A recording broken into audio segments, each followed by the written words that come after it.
Zixure di pêlava min de. Zixurek di pêlava min de ye ku ew berê netêde bû. Gelo ji kuçeyê hatiye? Ez çûbûm kuçeyê ku li defan guhdarî bikim. Gurm, gurm, gurm. Gelo ji ezmanan hatiye?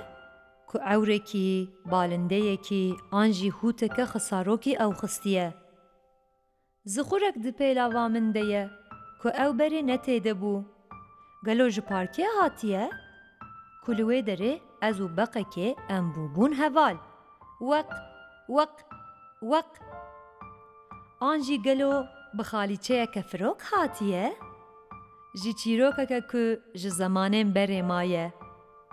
Zixurek di pêlava min de ye ku ew berê netêde bû. Gelo bi trênekî hatiye? Ku birê de her dike tût tût, tût tût. An jî gelo bi soberiyê hatiye heta vê derê? Bi saya cinawirekî deryayê ji mala xwe heta vê derê. Zixurek di pêlava min de ye ku ew berê netêde bû. Gelo li kamyoneta masiyan siwar bûye û hatiye ku qijakên birçî ew zeft kiriye. Qaq, qaq, qaq. An jî gelo ji pirtûkxaneyê hatiye?